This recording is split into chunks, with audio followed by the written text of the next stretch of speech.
Hello everyone, this side Manisha Maurya. और आज हम class 8th chapter 4 agriculture continue करेंगे। लास्ट वीडियो में हमने कमर्शियल फार्मिंग तक पढ़ा था। जैसा कि मैंने बताया था, कमर्शियल फार्मिंग में कोई भी क्रॉप ग्रो करते हैं या रेयरिंग करते हैं एनिमल्स की, तो उसका पर्पस होता है मार्केट में उस प्रोडक्ट को सेल करना। आगे हम पढ़ेंगे मिक्स्ड फार्मिंग में एक लैंड के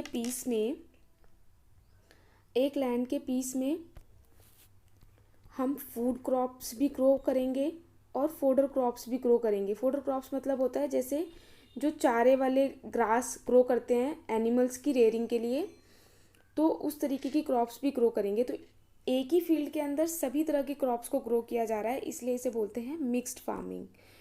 ठीक है। और ये कहाँ पे किया जाता है, इसकी प्रैक्टिस कहाँ पे की जाती है? तो यूरोप में, eastern USA, Argentina, south east Australia, New Zealand and south Africa. Next है प्लांटेशन। अब प्लांटेशन क्या होता है? प्लांटेशन में मैंने लास्ट वीडियो में भी आपको बताया था, प्लांटेशन में एक लार्ज लैंड होता है, उस लैंड के ऊपर एक ही तरह की क्रॉप को ग्रो किया जाता है। जैसे अगर हम टी का कल्टीवेशन कर रहे हैं तो पूरी लैंड में टी का ही कल्टीवेशन है। अगर कॉफ़ी का कर रहे हैं तो पूरी लैंड में कॉफ़ी का ही कल्टीवेशन है। उसी तरीके से जैसे यहाँ पे लिखा है, tea, crops of tea, coffee, sugar cane, cashew, rubber, banana, cotton are grown. Large amount of labour and capital are required. Plantation में लेबर की भी ज़्यादा ज़रूरत होती है और पैसों की भी ज़्यादा ज़रूरत होती है, तो यहाँ पे हमने उसके लिए कैपिटल वर्ड यूज़ किया है। द प्रोड्यूस में be processed on the farm itself और in nearby the factory. और जो भी क्रॉप ग्रो किया जाता है उसकी प्रोसेस फैक्ट्रीज़ में, जो आसपास फैक्ट्रीज़ होती हैं प्लांटेशन के, वहाँ पे उसकी प्रोसेसिंग की जाती है। Development of a transport network is दस इसेंशियल फॉर सच फार्मिंग। अब यहाँ पे ट्रांसपोर्टेशन की रिक्वायरमेंट होती है, क्योंकि जिस लैंड में कल्टीवेशन किया जाता है, मतलब प्लांटेशन की जाती है, वहाँ से उस प्रोडक्ट को, उस क्रॉप को फैक्ट्री तक, जहाँ पे उसकी प्रोसेसिंग होनी है, वहाँ तक ले जाना पड़ता है। Major plantations are found in tropical region. अब ट्रॉपिकल रीजन क्या होते हैं? जैसे फॉर एग्जांपल ये अर्थ है, तो ये इक्वेटर है 0 डिग्री, यहाँ पे है tropic of cancer 23.5 degree 23 degree and a half north, and ये है ट्रॉपिक ऑफ कैप्रिकॉर्न। तो इसके बीच में जो एरिया है ये हमारा कहलाता है ट्रॉपिकल एरिया। तो जितनी भी प्लांटेशन की एक्टिविटी होती है, जो प्लांटेशन की जाती है, वो इस ट्रॉपिकल एरिया में ही की जाती है। जैसे रबर की कल्टीवेशन कहाँ पे ज़्यादा की जाती है? मलेशिया में। कॉफ़ी का जो लार्जेस्ट प्रोड्यूसर है वो कौन है? ब्राज़ील है। टी इंडिया में भी ग्रो की जाती है, चाइना में भी ग्रो की जाती है, श्रीलंका के कुछ पार्ट्स में भी ग्रो की जाती है। ठीक है। अब नेक्स्ट है मेजर क्रॉप्स। अब उन क्रॉप्स की बात करेंगे जिसकी कल्टीवेशन सेल के पर्पस से भी की जाती है और फार्मर्स खुद की फैमिली के लिए भी ग्रो करते हैं, अपनी सर्वाइवल के लिए भी वो क्रॉप्स को ग्रो किया जाता है। जैसे a large variety of crops are grown to meet the requirement of growing population. हमारे देश की जो बढ़ती जनसंख्या है उसकी रिक्वायरमेंट को फुलफिल करने के लिए लार्ज अमाउंट में क्रॉप्स ग्रो की जाती हैं। अब उन क्रॉप्स के बारे में पढ़ेंगे। जैसे यहाँ पे लिखा है, crops also supply raw materials for agro based industry. अब एग्रो बेस्ड इंडस्ट्री क्या होती है? मैंने लास्ट वीडियो में आप लोगों को बताया था प्राइमरी एक्टिविटीज़ के बारे में, कि प्राइमरी एक्टिविटीज़ क्या होती हैं और सेकेंडरी एक्टिविटीज़ क्या होती हैं। प्राइमरी एक्टिविटीज़ मींस एग्रीकल्चर से रिलेटेड, सॉइल से रिलेटेड, नेचुरल रिसोर्सेज से रिलेटेड जो हमें रिसोर्सेज मिलते हैं उनको हम प्राइमरी एक्टिविटी में डालते हैं, और उन रिसोर्सेज का यूज़ हम अपनी सेकेंडरी एक्टिविटी में करते हैं। तो जो प्राइमरी एक्टिविटी से जो हमें चीज़ें मिलती हैं, जो एग्रीकल्चर से हमें चीज़ें मिलती हैं, उनका यूज़ हम एग्रो बेस्ड इंडस्ट्री में करते हैं।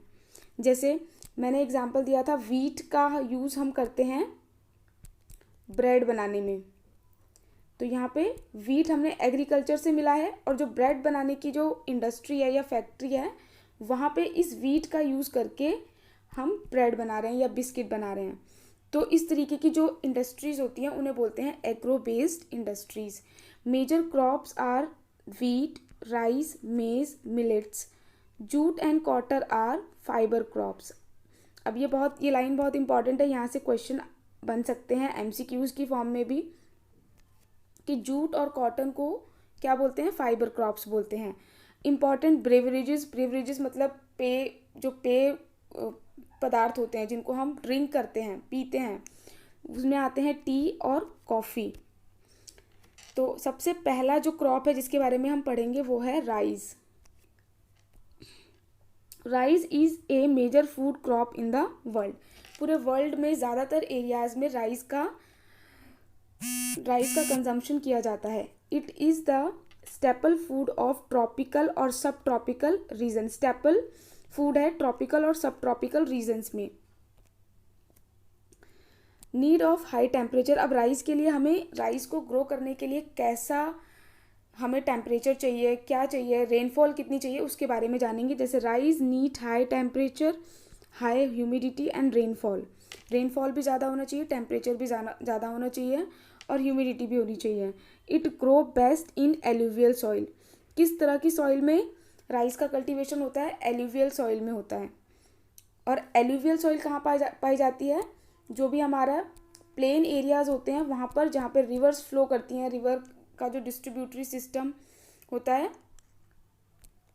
ट्रिब्यूटरी सिस्टम जहाँ पे रिवर का होता है, उस जगह पे एल्यूवियल सॉइल्स पाई जाती है और उन एरियाज़ में ही इसका कल्टीवेशन किया जाता है। Water can alluvial soil which can retain water. अब एल्यूवियल सॉइल में ही राइस का कल्टीवेशन क्यों किया जाता है? क्योंकि एल्यूवियल सॉइल में वाटर को रिटेन करने की कैपेसिटी ज़्यादा होती है। China lead in the production of rice followed by India. China में सबसे ज़्यादा प्रोडक्शन होता है किसका? राइस का। ठीक है, अब यहाँ पे दिया हुआ है चाइना के बाद सबसे ज़्यादा प्रोडक्शन कहाँ पे होता है? इंडिया में होता है। जापान, श्रीलंका, इजिप्ट, इन सभी जगहों पे राइस का कल्टीवेशन होता है। In favourable climatic condition as in West Bengal, Bangladesh, 2 और 3 crops are grown in a year. जो वेस्ट बंगाल और बांग्लादेश की जो क्लाइमेटिक कंडीशन है वहाँ पर राइस की 2 या 3 कल्टीवेशन क्रॉप की, मतलब 2 या 3 बार साल में, वैसे तो साल में एक बार कल्टीवेशन किया जाता है राइस का, लेकिन वेस्ट बंगाल और बांग्लादेश का जो क्लाइमेटिक कंडीशन है वो राइस के लिए इतना सूटेबल है कि वहाँ पे साल में 2 या 3 बार भी कल्टीवेशन किया जाता है। नेक्स्ट है वीट। अब वीट के लिए क्या रिक्वायरमेंट है? वीट के लिए हमें मॉडरेट टेम्परेचर चाहिए, रेनफॉल ड्यूरिंग ग्रोइंग सीजन। जब वीट ग्रो करता है तो उस टाइम पे रेनफॉल भी चाहिए होती है और ब्राइट सनशाइन, मतलब ब्राइट सनशाइन चाहिए होती है at the time of harvesting, जब उसकी हार्वेस्टिंग हो, कटाई हो। ठीक है।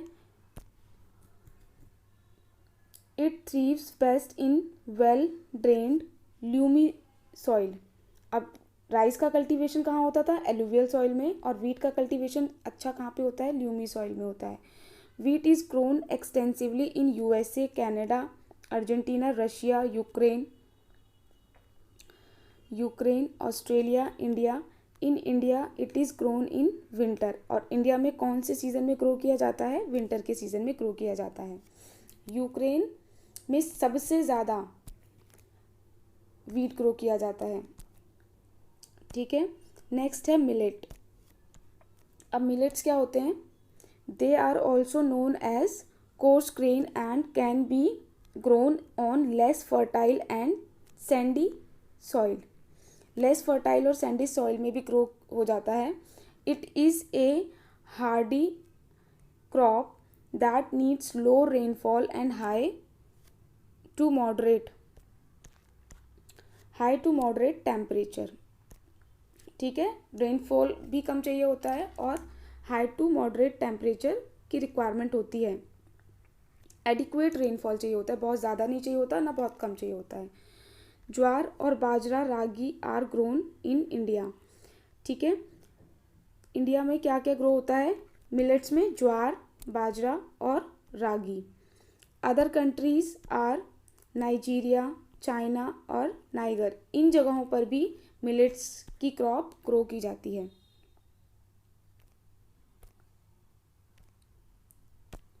ठीक है, नेक्स्ट है मेज़, मक्का। अब इसके लिए कैसी क्लाइमेटिक कंडीशन चाहिए होती है वो देख लेते हैं। मेज़ required moderate temperature and moderate rainfall. Temperature भी मॉडरेट चाहिए और रेनफॉल भी मॉडरेट चाहिए। लॉट्स ऑफ सनशाइन, ठीक है, सूरज की रोशनी ज़्यादा चाहिए। It needs to well drained fertile soil. Well drained fertile soil की रिक्वायरमेंट होती है। वेल ड्रेन का क्या मतलब है, जहाँ पर पानी ज़्यादा ना रुके, अच्छे से ड्रेन हो जाए। मेज़ is grown in north America, Brazil, China, Russia, Canada, India and Mexico. कौन कौन सी जगह पे ग्रो किया जाता है, north America, Brazil, China, Russia, Canada, India and Mexico. Next crop is cotton. Cotton कहाँ कहाँ पे ग्रो होता है और कैसा इसके लिए क्लाइमेटिक कंडीशन चाहिए। Cotton requires high temperature, light rainfall, ज़्यादा टेम्परेचर चाहिए और रेनफॉल कम चाहिए। 2010 first free days and bright sunshine for its growth. It grow best in on black and alluvial soil. अब कॉटन का कल्टीवेशन ज़्यादा कहाँ किया जाता है, ब्लैक सॉइल में, ठीक है, कॉटन का कल्टीवेशन ज़्यादा कहाँ किया जाता है, ब्लैक सॉइल में।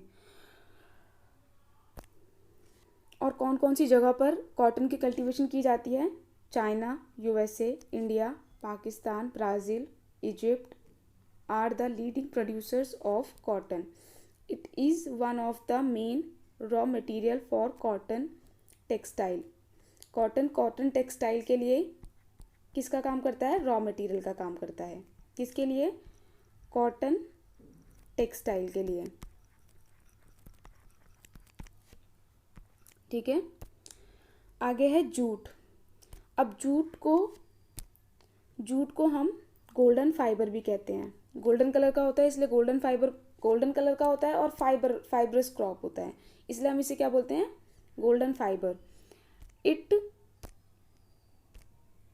It grow well on alluvial soil.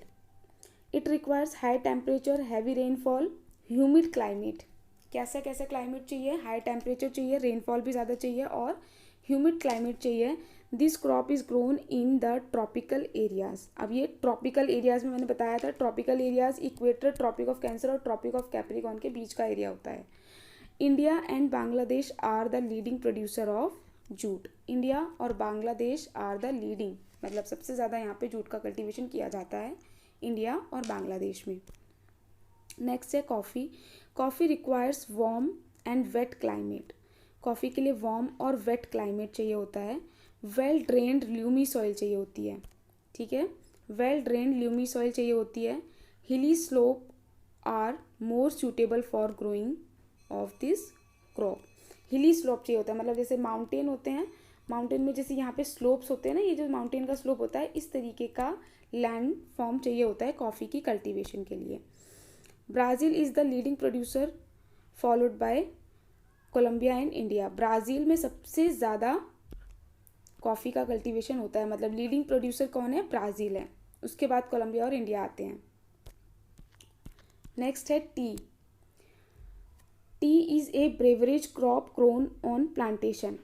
हमने जब प्लांटेशन पढ़ा था तब मैंने बताया था, एक लार्ज लैंड पर एक ही तरह की क्रॉप ग्रो करना क्या कहलाता है, प्लांटेशन कहलाता है। टी की जो क्रॉप होती है वो प्लांटेशन के थ्रू ग्रो किया जाता है। और कहाँ पे किया जाता है, इंडिया में, असम में सबसे ज़्यादा ग्रो किया जाता है। This requires cool climate and well distributed high rainfall through out the year. मतलब पूरे साल इसमें रेनफॉल चाहिए होती है, मतलब पूरे साल रेनफॉल जहाँ पे जिन एरिया में पूरे साल रेनफॉल होती है उन एरियाज़ में टी का कल्टीवेशन किया जाता है। और आप लोगों को पता भी है असम में और जो नॉर्थ ईस्ट के जो स्टेट्स है वहाँ पर रेन ज़्यादा होती है। ठीक है, through out the year for growing the growth of its tender leaves. आगे देखते हैं, it needs well drain Lumi soil. इसके लिए कैसी चाहिए, वेल ड्रेन लूमी सॉइल चाहिए। एग्ज़ाम में टेम्परेचर इनका टेम्परेचर पूछा जा सकता है, कैसा क्लाइमेट चाहिए, रेनफॉल कितनी चाहिए और कौन सी सॉइल में कौन सी क्रॉप ग्रो की जाती है। तो ये बहुत अच्छे से एक टेबल की फॉर्म में आप इसके नोट्स बना सकते हैं, तो आपको या लर्न करने में इजी रहेगा। जेंटल स्लोप चाहिए, ठीक है। Labour in large number is required to pick the leaves. अब इसकी जो लीव, जैसे यहाँ पिक्चर में भी दिखा रखा है, लीव्स को पिक करने के लिए लेबर ज़्यादा चाहिए, वरना इतने बड़े फील्ड में कैसे लीव्स की पिकिंग हो पाएगी। कहाँ कहाँ पे ग्रो किया जाता है, Kenya, India, China, Sri Lanka produce the best quality tea in the world. इन जगहों पे टी की बेस्ट क्वालिटी ग्रो की जाती है। अब नेक्स्ट जो टॉपिक है वो है agricultural development. Agricultural development refers to the efforts made to increase farm products in order to meet the growing demand of increasing population. मतलब एग्रीकल्चरल डेवलपमेंट का यहाँ पे मतलब है कि अपनी प्रोडक्शन को, जो फार्म प्रोडक्शन है या जो कल्टीवेशन करके जो प्रोडक्शन आती है उसको इंक्रीज़ करना। अगर एक लैंड फॉर्म है, इसमें कुछ क्रॉप ग्रो की जाती है, तो इस क्रॉप की प्रोडक्शन को हम कैसे इंक्रीज़ करें, यही हमारा क्या कहलाता है, एग्रीकल्चरल डेवलपमेंट। ठीक है, ताकि बढ़ती हुई जनसंख्या की रिक्वायरमेंट्स को भी फुलफिल किया जा सके। This can be achieved in many ways such as increasing the cropland. अब यहाँ पे क्या करेंगे, क्रॉपलैंड को इंक्रीज़ कर सकते हैं। क्रॉपलैंड को कैसे इंक्रीज़ करेंगे, जंगलों को काट कर। क्रॉप एरिया को कैसे इंक्रीज़ करेंगे, पहले अगर इतने से एरिया में क्रॉप किया जा रहा है तो और जंगलों को काटेंगे तो हमारा जो क्रॉप्ड लैंड है वो इंक्रीज़ होगा। The number of crop grown, जितनी क्रॉप्स ग्रो की जा रही हैं उनके नंबर को इंक्रीज़ करना। इम्प्रूविंग इरीगेशन फैसिलिटी को इम्प्रूव करना। Use fertilisers, high quality high yielding variety of seeds.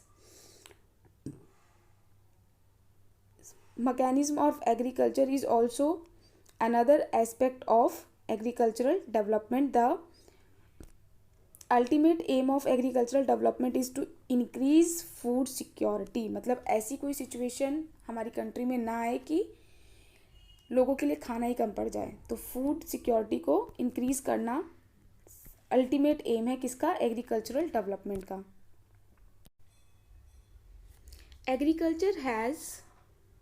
Agriculture has developed at different place in different parts of the world. अब यहाँ पे बताया गया है कि वर्ल्ड की अलग अलग जगहों पे एग्रीकल्चर का डेवलपमेंट अलग अलग तरीके से होता है। जैसे कोई डेवलप्ड कंट्री है तो वहाँ पे अलग तरीके से एग्रीकल्चर होगा, और कोई डेवलपिंग कंट्री है तो वहाँ पे अलग तरीके से होगा। अब यहाँ पे लिखा है developing country with large population usually practice intensive agriculture. मतलब कोई डेवलपिंग कंट्री है जहाँ पे पॉपुलेशन बहुत ज़्यादा है तो वहाँ पे इंटेंसिव एग्रीकल्चर प्रैक्टिस की जाएगी। इसका क्या मतलब है, इंटेंसिव एग्रीकल्चर का मतलब है कि जो भी क्रॉप ग्रो किया जाएगा वो अपने यूज़ के लिए, अपने कंजम्पशन के लिए ग्रो किया जाएगा। उनका पर्पस क्रॉप को सेल करना नहीं है। ठीक है, अब दूसरी तरफ यहाँ पे large holding are more suitable for commercial agriculture. ठीक है, जहाँ पे लैंड बहुत ज़्यादा लैंड किसी एक पर्सन के पास है तो वहाँ पे वो कमर्शियल फार्मिंग करेगा। मींस जो डेवलप्ड कंट्रीज़ होती हैं जैसे यूएसए, कनाडा, ऑस्ट्रेलिया, यहाँ पर मोस्टली कमर्शियल फार्मिंग की जाती है। ठीक है, तो अब यहाँ पे 2 एग्जाम्पल दे रखे हैं with the help of 2 cases. 2 case study दे रखी हैं फार्म की। एक एग्जाम्पल है इंडिया का और एक है यूएसए का। दोनों में ये बताया गया है कि एग्रीकल्चर इन डेवलपिंग कंट्री और डेवलप्ड कंट्री, मतलब दोनों में क्या डिफरेंस है उसके बारे में जानते हैं। अब सबसे पहले यहाँ पे इंडिया के बारे में दिया हुआ है। There is a small village Adilabad in Ghazipur district in Uttar Pradesh. Munna Lal वहाँ पे एक स्मॉल फार्मर है मुन्ना लाल, जो अपने छोटे से लैंड में 1.5 हेक्टेयर लैंड, उसमें वो अपनी फैमिली के लिए मीन्स अपने लिए अपनी फैमिली के कंजम्पशन के लिए कल्टीवेशन करता है। He purchase high yield variety of seeds for from the market every alternate years, मतलब हर साल वो सीड्स को परचेज करता है। The land is fertile and he grow at least 2 crops in a year, मतलब वो साल में 2 क्रॉप्स ही ग्रो करता है। Which are normally wheat and rice और पल्सेस। ठीक है, क्या क्या ग्रो करता है? राइस, वीट और pulses. The farmer take advice of his friend or elder or as well as government agricultural officer regarding farming practice. He take a tractor on rent and plowing the field. Through some of his friend still, मतलब उसके कुछ उसने क्या किया, उसने advice ली लोगों की और उसने एक ट्रैक्टर को रेंट पे लिया और वहाँ से उसने अपने खेतों को जोतना शुरू किया।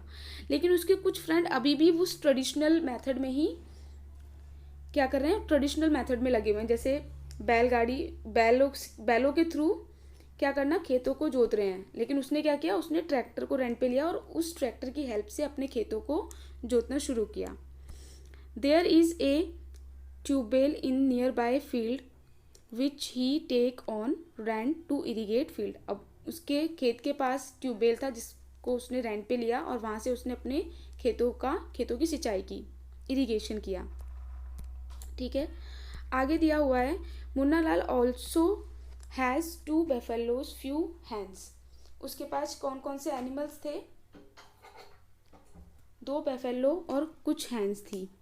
ठीक है, he sell milk in the cooperative stores located nearby his town. He is also a member of cooperative society. अब कोऑपरेटिव सोसाइटीज़ क्या होती हैं?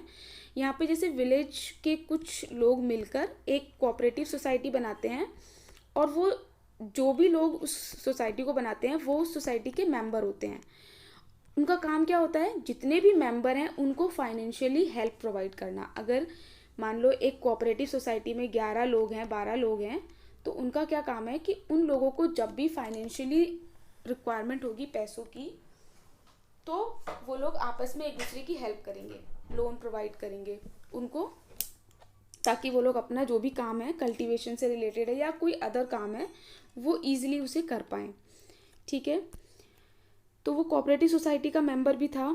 Also advise him to take on the type of food for their animals, मतलब animals के लिए जो चारे वाली जो क्रॉप्स होती है उसको भी ग्रो करना है। ठीक है, उसको ऐसी एडवाइस भी दी गई। Safety measure to protect the health of livestock. आगे दिया हुआ है all the members of the family help him in various farm activity, मतलब उसकी जो फैमिली है वो उसकी खेती में हेल्प करती है। Some time he take credit from the bank और agricultural cooperative society to buy HIV seeds. ठीक है, he sell his product in the mandi located nearby his town. अब जो भी क्रॉप वो कल्टीवेट कर रहा है उसको वो कहाँ बेच रहा है? मंडी में जो उसके टाउन के पास में है। Some majority of the farmers do not have lack store facility. They are forced to sell the product even when the market is not favorable to them. मतलब उनके पास जो स्टोर हाउसेज होते हैं वो उनको अभी भी प्रोवाइड नहीं है और जिसकी वजह से उनको वो अपना जो भी प्रोडक्ट है वो उन्हें बेचना पड़ता है, चाहे प्राइस उनको मार्केट में कम मिल रहे हो फिर भी उनको क्या करना पड़ता है? अपने चीज़ों को सेल करना पड़ता है। ठीक है, in recent year government has taken some steps to develop store facility. कुछ रिसेंट टाइम में गवर्नमेंट ने उनको वो स्टोर फैसिलिटी प्रोवाइड की है। ये एग्जाम्पल तो था इंडिया का। अब हम पढ़ेंगे USA का एग्जाम्पल। अब यहाँ पे क्या सीन है? The average size of a farm in USA is much larger than that of an Indian farm। मतलब इंडिया में कितना था? 1.5 हेक्टेयर और यहाँ पे कितना है? 250 हेक्टेयर। तो लैंड कितना बड़ा है? ठीक है, the farmers generally resides in the farm some of major crops grown are corn, soybean, wheat. मतलब इतने बड़े लैंड है, इतना बड़ा लैंड है तो वो एक क्रॉप नहीं ग्रो करते, वो एक से ज़्यादा क्रॉप ग्रो कर लेते हैं। जैसे कॉर्न दिया है, सोयाबीन दिया है, वीट दिया है, कॉटन दिया है, ठीक है, शुगर बीट दिया है। अब यहाँ पे एक फार्मर है, Joe Horan, a farmer in the Midwest USA. Midwest USA की ये स्टोरी है। In lower state own about 300 hectare of land. मतलब उसके पास जो लैंड है वो कितनी है, 300 hectare. He grow corn in his field after making sure that soil and water resources meet the need of the crop। ठीक है, पूरा चेक कर लेता है कि किस तरीके की सॉइल में क्रॉप, कॉर्न के लिए किस तरीके की सॉइल चाहिए, कितना पानी चाहिए, उसके बाद वो अपनी लैंड पे क्या ग्रो कर देता है, कॉर्न ग्रो कर देता है। Adequate measure are taken to control pest. कब उसे उस क्रॉप में खाद देनी है या कब उसे पेस्टिसाइड करना है, सब कुछ वो डिसाइड कर लेता है, ताकि उसकी crop time to time decide कर लेता है ताकि उसकी क्रॉप डैमेज ना हो, ख़राब ना हो। From time to time he send the soil sample to the soil testing laboratory. अब वो क्या करता है, टाइम टू टाइम उस लैंड की जो सॉइल होती है उसको टेस्टिंग के लिए भी भेजता रहता है, ताकि उसको पता चलता रहे कि सॉइल में कौन से न्यूट्रिएंट्स कम हैं। जो भी न्यूट्रिएंट्स कम होंगे वो उन्हें, सॉइल को वो न्यूट्रिएंट्स प्रोवाइड कर देता है। ठीक है, अब देखो कितना डिफरेंस है इंडिया के फार्मिंग में और यूएसए की फार्मिंग में। इंडिया में इतनी ज़्यादा टेक्नोलॉजी एडवांसमेंट नहीं है, बल्कि यहाँ पे क्या है, यहाँ पे टेक्नोलॉजी एडवांसमेंट है। ठीक है, फिर यहाँ दे रखा है the result help joy to plan a scientific मतलब वो ये जो टेस्टिंग करवाता है सॉइल की, वो क्यों करवाता है, ताकि उसे पता चले कि किस टाइम पे उसे फर्टिलाइज़र देना है, किस टाइम पे क्या करना है। सारी चीज़ें पूरी प्लान्ड तरीके से कंटिन्यू होती हैं। His computer is link to the satellite which gave him a precious picture of his field. अब उसकी जो लैंड है वो कंप्यूटर से लिंक्ड है सैटेलाइट के थ्रू, ताकि उसकी लैंड की जो पिक्चर है वो उसकी फील्ड की उसको मिलती रहे टाइम टू टाइम।